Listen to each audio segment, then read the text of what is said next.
throughout my 27, 28 years of doing this, I've always been the data focused marketer.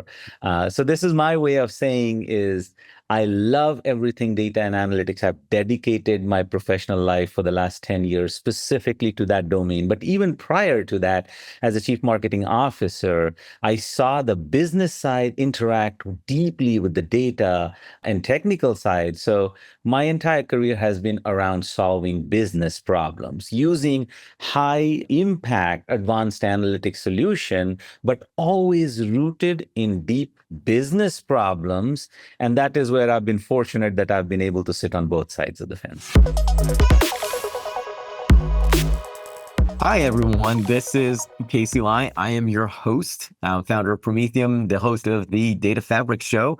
And as you guys know, one of the things I love to do is talk to, fellow chief and data analytics officers, data practitioners, guys who are fighting the good fight. And joining me today, I have the distinct pleasure of having Dr. Singh. Why don't you tell us a little bit about kind of who you are and kind of how you got to being what you're doing right now? Well, thank you, Kaycee. Thank you for having me on this show. And what an incredible topic to talk about. So relevant. I'm the Chief Data Officer for Night Market, which is the commerce wing of Horizon Media. Horizon Media is one of the largest independent media agencies, and Night Market runs their commerce wing. And I am generally responsible for all things product. So we have an AI-driven platform and a product that does rapid optimization beyond what you can see through the naked eye. So that's one of my areas of responsibility.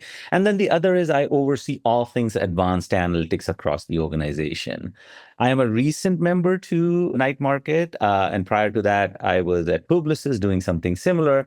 I have also spent a large amount of my career time on the brand side. I used to be a chief marketing officer for a multi-billion-dollar company. And throughout my 27, 28 years of doing this, I've always been the data-focused marketer. So this is my way of saying is I love everything data and analytics. I've dedicated my professional life for the last 10 years specifically to that domain. But even prior to that, as a chief marketing officer, I saw the business side interact deeply with the data and technical side. So my entire career has been around solving business problems using high impact advanced analytics solution, but always rooted in deep business problems. And that is where I've been fortunate that I've been able to sit on both sides of the fence. That's so awesome, Rob. I think it's always great when chief data analytics officers have actually worn a different hat before, right? Basically, if they've actually been the customer, right? The side that's consuming the data. And so I like to joke that sometimes by doing that, how hard and how bad some of the data challenges are. And then finally, one day you've had enough, you're like, well, gosh, I can do it. I'm going to fix that. Was that what happened to you? Absolutely. I'm smiling because you know the business problem. It has happened so many times. And you said it the best. There is a way to solve the problem for the sake of solving the problem. And then there is a way to solve the problem with a business application. As I said, I've spent a lot of time in data and analytics, nearly 30 years. But in the last 10 years, when I focused entirely on data and analytics, and that to advanced analytics and product building, one of the things I saw again and again and again was my peers getting challenged, trying to bring value with what they were building. Does it push the top line? Does it help increase sales? You said it. Does it help increase customer experience? What is the end outcome for it? And I think that has been the biggest stage of evolution, whether you talk AI, whether you talk advanced analytics. I think CDOs are now leaning more and more towards connecting with the business outcome. We all have advanced our teams and ourselves to the point where what used to be complex is no longer complex. We all know it like the back of our hand. The technical part has become the easy part, and the focus rightfully is shifting towards pushing outcomes. And that excites me all day long. Like I said, it has been a part of my journey, but it's exciting to see that happen. Yeah, I think you bring up a good point, which is data for data's sake, analytics for analytics' sake. It's not that useful, right? It's all about kind of driving to that outcome. one of the things that I've seen chief data officers, chief analytics data officers struggle Hmm. is it takes so long to Hmm. actually get the tools Hmm. implemented because I think if you're familiar with that term modern data stack, right? Hmm. We're so used to buying so many quote unquote Hmm. best of breed solutions Hmm. that, by the time you get them installed, connected to your data sources, and then they have to go talk to each other, right? Like Hmm. the catalog needs to go talk to the prep tool, maybe they have to go talk to the ETL tool, maybe they have to go Yep. talk to the data virtualization tool. That one of the things I find almost too common, unfortunately, is that you run out of time. I Hmm. see a lot of Hmm. chief data analytics officers basically run out of time because some of these products could take like 18 months Hmm. before you Hmm. actually get it in. Yep. And by that time, someone's asking, like a CFO is asking, hey, what's the impact to the business, right? Yep. What should we do? Is this something that you've seen before? Absolutely. And I think you hit the nail on the head. It's very commonplace. One of the things that I have been trying to do, both in my job here at Horizons Night Market, as well as prior to this, whether it was at Publicis or on the brand side, I am a big proponent of what I call composable analytics. And in simple terms, what that means is every step, let's just say, let's use your example. Let's say that is an 18-month journey. One of the things that has really worked well for me is I break that journey into parts using composable analytics. And what that allows me to do is basically use modular analytics that is focused towards one or more outcomes. So I am building that project in pieces. So, for example, I'll give you currently one of the platforms that I'm working on is called Neon. It's an AI-driven platform for holistic end-to-end optimization. Every new data set and part of the stack that I integrate, the first set of business cases, use cases that I address is how does that increase conversion and sales for the customer, right? It's Mm, not the only unitary dimension. Like within right. revenue, you may have new revenue, returning revenues, revenue saved by lowering exit or churn of customer. There are many categorization. But my point Sure. here is every set of features that I build out in every release is tied to a tangible increase in outcome. What that allows me to do, and I've done this before too. Some of the products I've built that are $1 billion products, Forrester has Yeah. run studies on it and has featured them. This approach allows me to actually increase the output, put it in the market, increase the output. And that, to your earlier point, build Yeah. the credibility and confidence of the CFOs and the rest of the peers Right. who are investing in this. Because remember, the products we build in analytics, they are not designed, they should not be designed for a unitary purpose. For it to be large Right. enterprise wide, you need to have adoption from multiple people. And that adoption Mm, happens when they see a tangible increase. So if you're working to put a right. set of features that supports Yeah. your sales and marketing organization, the first question they will ask you is, help me look beyond CPMs and CPC. What is the Yeah. tangible increase, number of new customers, or per unit transaction amount of incremental revenue? So, what I try to do is break those feature sets down into Mm, demonstrable increase in business outcome, put it out in the market. Now, all of a sudden, it becomes easier to go back and say, I put this composable analytics in place. You're seeing this outcome. Now, I need you to partner on X. That way, at least value is being extracted during the process. And to your earlier point, the message is not just wait 18 months and things will happen. No, you bring up a really, really good point, and for the listeners, I think I can't emphasize this enough. I think I'm going to play back what I heard, and please tell Mhm. me if I understood. So instead of just, waiting a long time to deploy Mhm. something and hoping for outcome, it sounds to me like you go into it already Mhm. knowing kind of Mhm. what you're trying to do, and you're designing for Correct. kind of that outcome.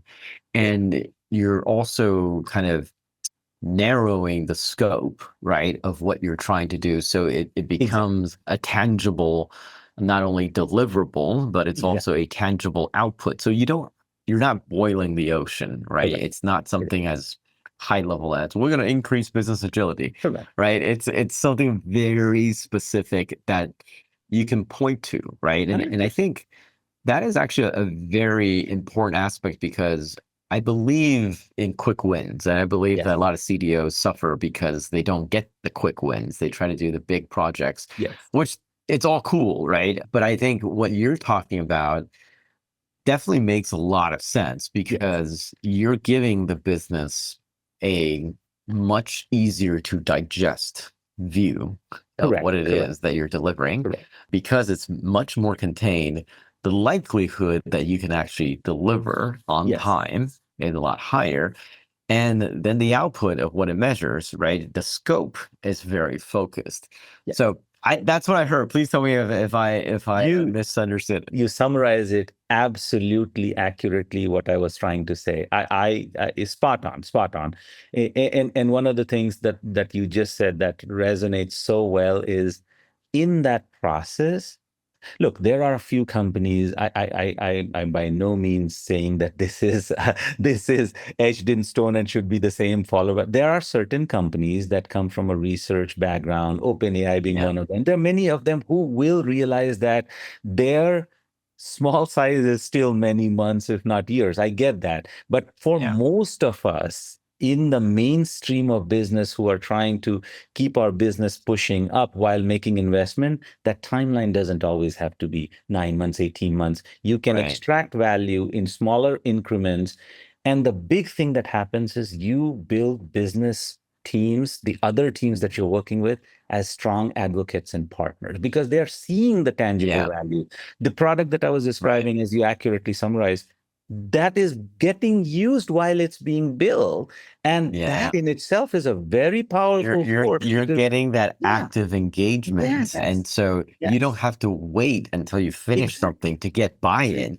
You're getting Exactly. buy-in before and along the way. So Correct. Correct. it's going to be something that people will use Yes. afterwards. So you're never going to have to be in that tough situation of like, oh my God, Rom, you spent all this money and all this time, no one's using it.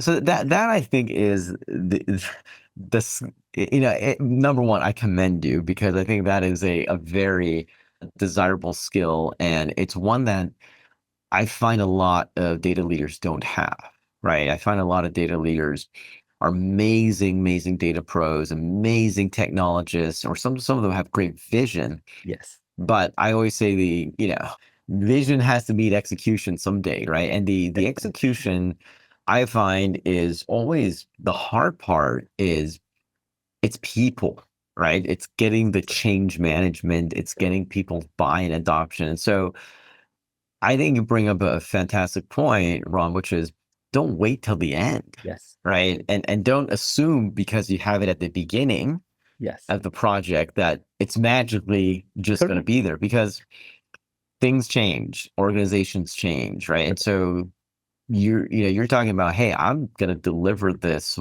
at the same time, Yes. right? So I'm getting concurrent business level engagement. I think it's an amazing, a fantastic idea. It sounds so simple. I'm sure it's not. I'm sure it's not. In concept, it sounds very simple, very clear. But I think that's the tough part. And Yes. what advice would you have, Rom, for other CDOs? Because I think that's where I see it's always missing, right? And sometimes I feel like reaching out, like, hey, man, you're a Yes. really smart guy, gal, and then this is really going to be awesome. I'm excited, but don't you think we got to get some of the other business folks Mhm. involved in this, right? So, what advice do you have? So it's a great question, Casey. Thank you. I think if I were to simplify this, what I have been doing for right or for wrong. Look, part of this is also I won't take all the credit for it. Some of this was I was lucky to have the job on the business side while managing all things analytics. So it taught me to think this way. But to answer You've your walked a question, mile in their yeah, shoes, right? yes, And exactly, you exactly. know what they really care about and the problems they face, and so Yeah. there's that empathy and that sympathy that you can bring. Right? To that point, Casey, on the brand side, when I was a CMO, and I Mhm. did that for a very long time, standing up in front of a board of directors 7 times a year, every 2 months, and then once for an annual planning, taught me that I cannot, my answer to solving these complex problems cannot be just wait, you will see the results in a month. Like for all my peers and your audience who are all Right. CEOs, CDOs, they can relate to that. I used to stand in front of board of directors 7 times a year. And that will teach you a thing or two about the Yeah. importance of bringing tangible value quickly. That's amazing. It's so true, right? Because when you do that, right? I do it like just as often, if not more. You have to come with, here's what I said, here's what I did, right? Correct. Do we Correct. meet it? Do we not meet it? Here's why, Correct. right? And so that builds credibility, but it also focuses you to be very clear, with Agreed. your goals and your Agreed. communication. There is something that I just quickly wanted to share for your audience on your question about how can I share with your audience what I land up doing, Casey, is, and again, this may not work for everybody, but just to answer that bit, your question was so intriguing on this. I try to run parallel paths. So I have a small core, I shouldn't even say a group of people. I have what I call a sandbox. Sandbox is my way of allowing different members of the team to play around with things, experiment things, whether it's building a new model, writing a new piece of code, testing out a new product, testing out a trial of another platform, a market, what have you. We play around with things in the sandbox. But the sandbox is different from my plan, my roadmap for the product. So, to your earlier question, my roadmap is usually a shared roadmap. That is where I involve all the different stakeholders. We do joint application development. We involve them from the get go to be able to say, hey, we're thinking this is what is a cool thing that we should be building out. Can you advise on the viability of that? And I can't tell Yeah. you, Casey, how many times I've run into the situation saying, great idea, cool idea, don't really need it. And you have to accept that. Because once you accept that, you are building a product for adoption and scale. You're Mhm. building a solution for adoption and scale. If that input doesn't come, you could find yourself many months with a lot of investment and eventually then trying to do forced sale of the product just because you have Right. built something that you want somebody to use and not the other way around. I follow a lot Right. of leaders. Simon Sinek is a famous leader. He talks about the difference between an inside out versus an outside in process. One of the things I've internalized, like I said, I've created a sandbox. So everybody who is curious, data people do tend to be very curious, very cerebral in nature. They play in the Yes. sandbox. They'll try out 10 different things. Two of them will be successful. One of the bid algorithms that I built that was hugely successful while the rest of the world was talking about cookie deprecation and how work on it, we build a very advanced bid algorithm that we put out in the market, and it's processing upwards of $1 billion of spend today. My point here is, how did that come about? That came about from the sandbox. 2 out of 10 things are Yeah. successful. I think we should spend some time on it because I Yeah. think this goes along with what you were saying before about kind of getting that consistent engagement and buy-in. Yeah. And if you have a sandbox, you're actually able to show someone, like, basically it's like Correct. rapid prototyping, right? It's like you don't Oh, yeah. have to wait months before you see something. Correct. And I think this is a point where a lot of people take for granted that a lot of data people think that business users should know exactly what they want when they make a request, and that's never the case, right? That is Rob, I can true. tell you, That as is as true. a former analyst and a business exec, I think I have a hunch, but the minute I see the data, Yes. oh my God, I could have 10 more hunches, Correct. right? Or I can go a different direction. And Correct. so that ability to get someone something sooner is actually more important than getting something 100%, right? And so I couldn't agree. this is something that, I talk about a lot, in my current role at Prometheum, where we talk about Yes. building data products Yes. faster, right? Yes. And using automation, Gen AI to build data products faster. One of the benefits of a data fabric is, allowing for the creation of Yep. rapid data products. And it took me, believe it or not, it took me a few years for people to understand this, because the traditional thinking and paradigm, Rom, has been, when we build a data product, Yes. it's kind of like, waterfall software development, Right. right? I've got my plan, I've got my requirements, leave me alone. I'm going to Yes. go away for Correct. 6 months and you'll get Correct. something.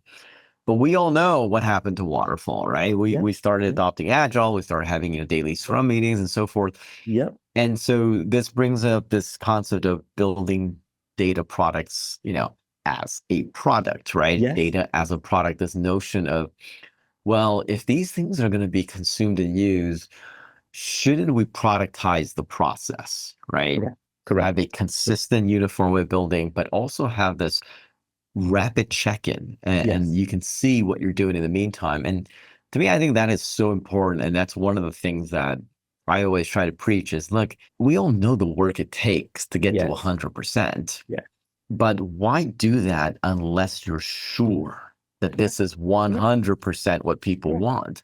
Correct. But if you can get 80%, but you can do it in a fraction of the time, Correct. Correct. I can guarantee you, as someone who sat on the other side, I appreciated that way more from a data and IT Yeah. teams than, they make me wait 6 months for the quote unquote perfect answer. Because by that time, business conditions have changed. That data product may or may not be as relevant or as helpful to me anymore. I So I think that that's just something that's such a good point that I want to bring up. You sparked a thought, and again, I am so thankful for Data Fabric to be that vehicle that you're describing, because it is fascinating. It intrigues me as well. Somebody who's, like I said, dedicated decades of my professional experience to trying to build some of these key things to bring the analytics community together. I am really intrigued by what you're doing at Data Fabric too, because you hit upon a key things that resonate so well with me.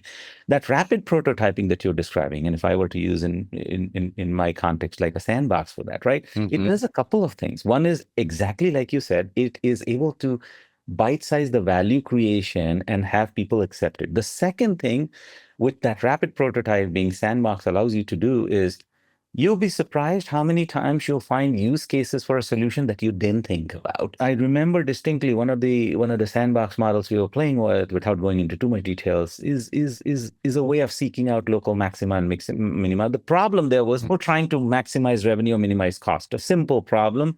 Sure. Started playing around with this. Somebody saw it and they said, well, you could build a bid engine on it, something that we had. And then next thing you Mhm. know, is that became a massive product and went down that road. So I think rapid prototyping also allows you to have other business users hear what you're bringing to the table, and that might spark use cases that you never thought about. There was a Yep. period in my career when I worked with PE firms and venture and small companies to turn them around, and I can't tell you how important that was in that period to find the right use case that would ricochet. Because when you are a large Yeah. company, you have a Yeah. luxury of running 10, 12 different projects and them Yeah. failing. Go When ahead. you're a small You got multiple product lines that are already generating yeah, revenue no matter what, right? yeah. Yeah. But in a small company, you may have one use case, but somebody might make that use case go from good to great because of Right. a new use case that you were not thinking. And next thing you know is that can ricochet and you still have your solution, but it Oh, just I takes a mean, different life in its own. trust me, as a startup founder and someone who's trying to start, I can tell you, that's often one of the things that, I have to explain, right, Yeah. to employees and team members, because, not everyone's had the luxury, had the good fortune of, like, say, working at a startup, or I think more importantly, working at successful Correct. startups, right? A startup that have had like successful exits. And I've been fortunate, right, to be part of that a couple of times. But it makes a difference because you see that different 10 to 20%. 80% is Touche. probably the same, right? Touche. We got to figure Touche. out what the problem is, who our persona is, what the MVP is. And so that's going to be the same. But this difference that separates like successful outcomes and Yeah. non-successful outcomes, that 10, Yeah. 20% of like, it's that rapid iteration, right? And one Yes. of the things I tell folks is, look, it's not that people in startups are, crazy, that they don't know that, you have a requirement and you're supposed to let engineering work on the requirement. It's like, we all know that. We've all been trained there, but Yes. it's not a big company. This is not Yes. Oracle, where I've got tens of billions of dollars of other product Correct. lines generating Correct. revenue while I do this. Correct. So we have to know very quickly, right? We Yes. have to fail fast, right? If Touche. something is wrong, Touche. we got to fail fast. Touche. And we need to iterate fast. If someone, like you said, some customer has an idea that we hadn't thought of, and it could mean the difference of, Yes. wow, if we Yes. build this, we could sell this 1,000 times more, Correct. Correct. right? That's the Then yep. you want to get that validation as soon as Exactly. possible. You Exactly. don't want to wait 6 months, 9 months. Correct. Like this is so I think what every startup entrepreneur that goes through, It's very similar to what you're talking about in terms of how to make Yeah. data projects and data products successful, right, Yes, in an organization. I agree, 100%. Now, this is fantastic stuff. Now, of course, I can't have a chief data officer on a show and not talk about AI, right? Not talk about Gen AI, right? It's like the thing. It's like dominated airwaves in the last year or so. And so I have to ask you, Yes. what are you doing about Gen AI? What are you doing? What have you done? And what are kind of your future thoughts, right, Yes. about incorporating AI and Gen AI? I not only relate with that, you're so spot on. So let me start by saying, in me, you will find avid proponent of the use of AI, generative as well as classical AI. And the reason I say I'm a big proponent is because in many ways, I've been doing this for over 10 years, even before it became cool. So we use, for example, we've used lots of computer vision models, Yes. cataloging image data, voice data, classifying them, because the reason is when you do that, you now have the ability to work with data that essentially wasn't in the same way usable as structured data. So we use computer Right. vision models. We use a lot of ML models. I even talked a little bit about this, you name it. And we've been doing that for upwards of a decade. It has become, compute has made it much more easier to do. So that is where you use ML data for optimization. That's Mm. what I was trying to come to. We use these solutions for optimization because optimization usually means you can push conversion rate, you can push Right. conversions up, experience up, that gets you new customers. So that's where you use ML models, right? And we use a lot of generative AI models for a lot of things that essentially lean on content and creation. So that's Mm. where we're using the standard applications of Gen AI, whether it's landing page creation, classification, generation of keyword ranges, network association between what people are looking for. So if you were to put those three buckets in there, using computer vision models for image data, video data, podcast data, using ML models for numerical structured data, and using unstructured data in classifications, and then using generative AI for all things content related. The reason I start there is, as you may have heard from other fellow colleagues, extracting value has become the new focus of AI. You Mm. all follow the Gartner hype Of cycle. course. AI Yep. really reached the top, and now the conversation has evolved to, can you show me the money that is associated with that? So the reason I was sharing these buckets is, until Yeah. unless you have pull through, strong value will be difficult to bring by. If everybody is simply using Gen AI, whether you're talking about standard LLMs with huge amount of compute or now small language models so that you can deploy with your own data, the value is still going to be small and incremental. Until unless you Mm. can stack them together, the Yeah. enterprise value will not have a multiplier effect. So at least from my perspective, not only am I a big proponent, I sift through these use cases where I can find pull through between generative AI and standard models, ML models, computer language models, so that I can create a holistic application for making one business unit successful, as opposed to Yeah. using Gen AI for fractional projects, which will still deliver value, but the value will be very small. And then you will run into a conversation of like, am I getting 2 cents on the dollar in 10 different places, or can I actually pull through and make a $2 ROI? So that's, let me Wow. pause for a second to see if I'm answering your question. No, no, no. It is. It is. I think you're doing more than answering the question. It's very insightful, kind of what you're talking about here. And again, I think most, I wish a lot of data leaders would kind of take a similar approach. I think a lot of them are sort of in a reactive stage. I recently presented at the MIT 18th Wow. annual MIT CDO IQ event, right, and had a chance to talk with a lot of chief data officers and so forth. And I think a lot of folks feel a little bit like behind, Hmm. behind the gun a Hmm. little bit, right? Like, oh Hmm. my gosh, we haven't adopted Gen AI, we're falling behind, we got to go do it, we got to go do it. The only people who benefit from that are usually vendors Yes. and Yes. venture That's true. capitalists, right? That's true. Let's just be Very honest, astute. right? I think the people who usually don't benefit from that are always the practitioners and the Correct. customers, because when you don't have a thoughtful approach to why you're going to deploy and leverage Gen AI, how Yes. and what's the output you're going to get, Yes. you're just going to end up buying stuff quickly and throwing it in, Very true. and Very it's like, true. create more Very problems. Maybe it's good. It creates problems for more consulting companies to come and and solve. this Maybe and that's this why the SIs love it, yeah. right? And this ties to what you were saying earlier. This is I so appreciate you bringing this up. This ties to what you were saying earlier. Is how many times, Kaycee, have we found ourselves in situation where leaders, CDOs, CIOs, CEOs, CFOs, you name it, have bought the entire stack that you can Yeah. buy because of that lack of clarity in an end-to-end pull-through. Because then Right. somebody comes in and say, buy this piece of the stack, buy this part of the ad tech, buy this part of the martech, and next thing you know is you have a room full of discrete solutions without Yeah. an awareness of how you will make them work together for a better business And outcome. for what purpose, right? And For for what what purpose? purpose? Yeah. I think that's the important part. And yeah, I think one of the one of the things that you'll hear me complain and gripe about, maybe because of my old age, is that I feel like we're in the age where there's so much bad marketing, right? And as a Yes. former Yes. CMO, you can appreciate this. When I say bad, I don't mean like inefficient. I mean it's almost too efficient in the sense that everyone just talks about the Yeah. same benefit, right? Like, hey, take my pill and you lose 30 pounds in 5 days and you'll whatever, right? Get a better Agreed. looking Agreed. spouse and, be on the cover of, GQ or Vogue or whatever.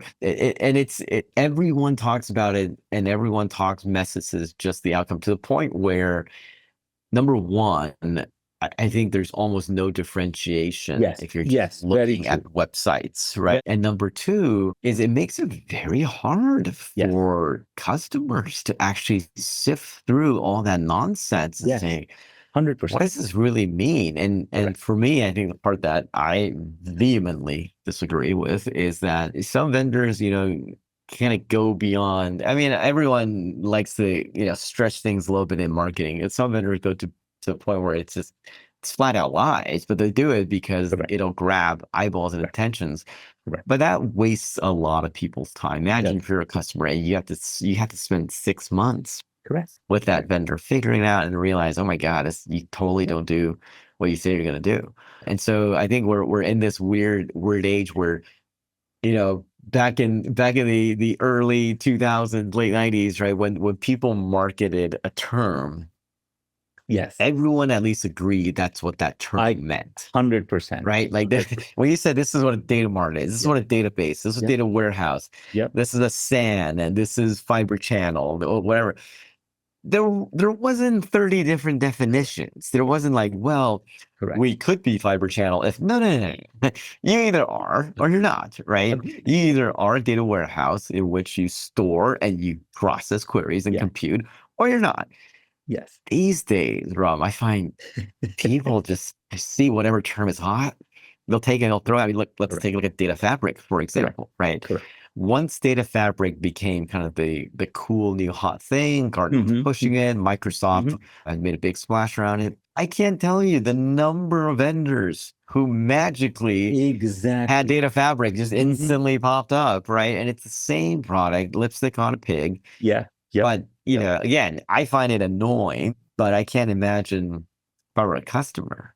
Yep. I have to Yep. now sift through that. Oh, really? Now you have data fabric? Oh, what is this? And then you realize, wait a minute, why are there six I different couldn't definitions? I couldn't agree more.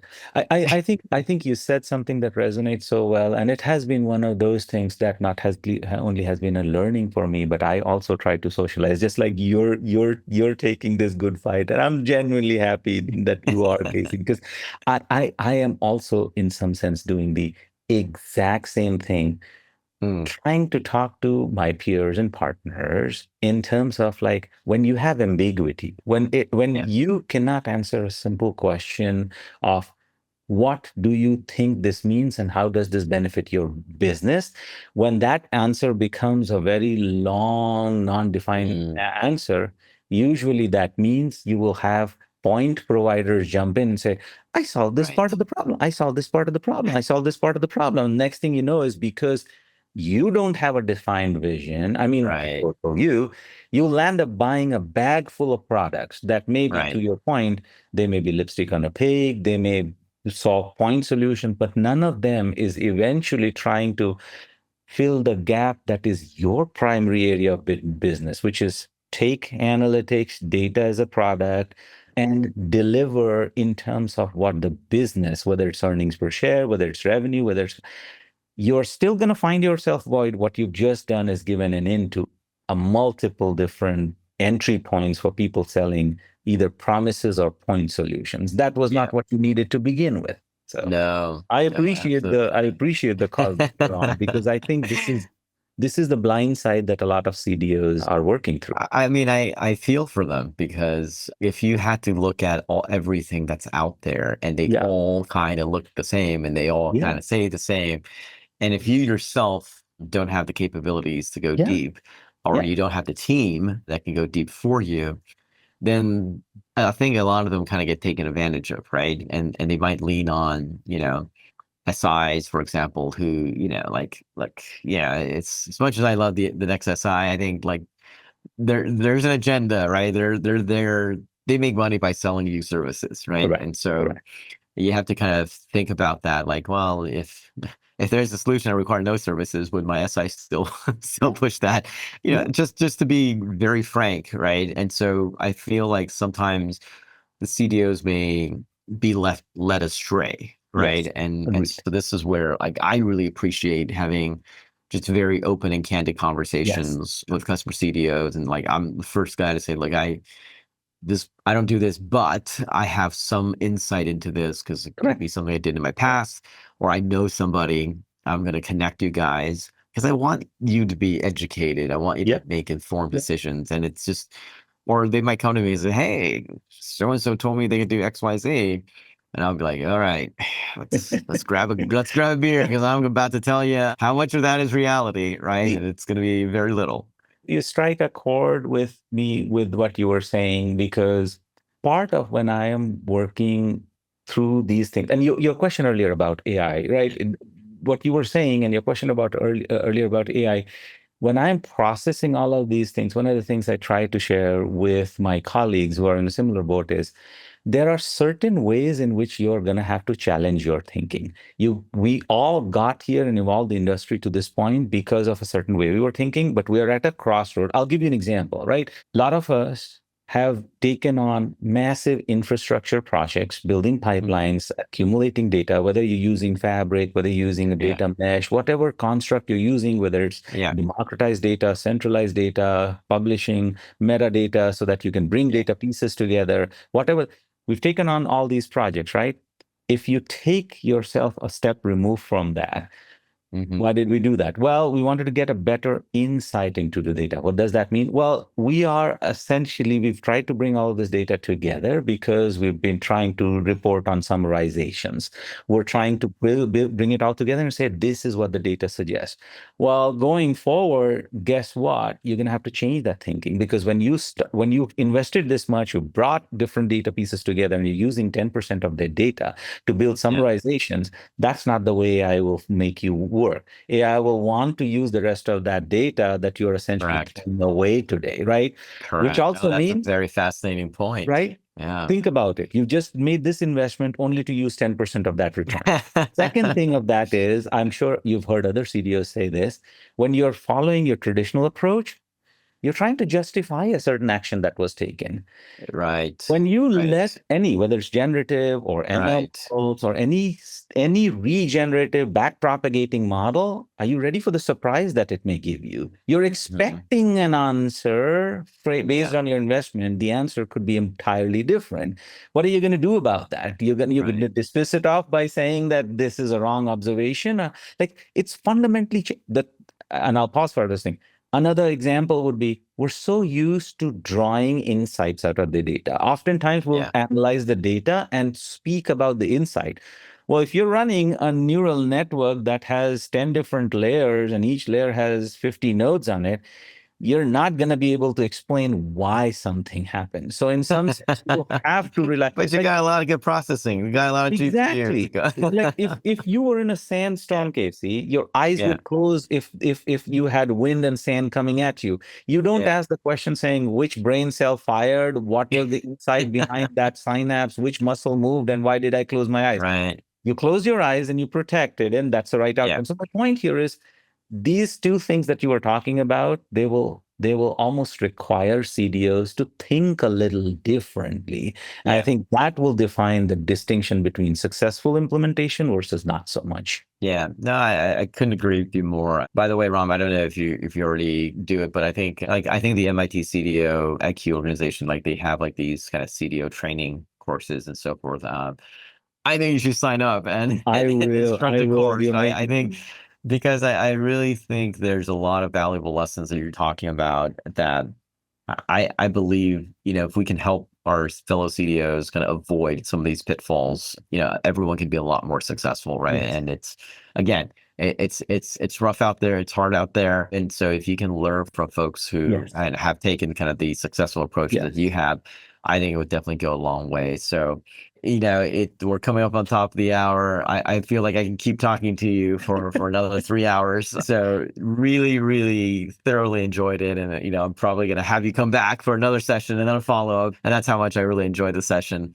Thank you so much. Thank you so much for your time and sharing your insights. So I really appreciate it. And, look forward to, sharing this podcast with everybody once it's released. I appreciated your time too, Casey. Part of the reason why I enjoyed talking. So, and I will look at the MIT CDO that you mentioned. I would love to have any conversation in time because part of what you were saying and what Data Fabric is out to set, it's almost like this is what we need across the industry for people to be better aligned so that they can drive the return that is expected of us. So I appreciate you giving me the chance and I enjoyed the conversation just as much. Awesome. Well, thank you so much, my friend. You have a great day and, go crush it. Looks like you're doing a great job. So keep at it, my Thank you. friend. Thank you. Take care. Thank you.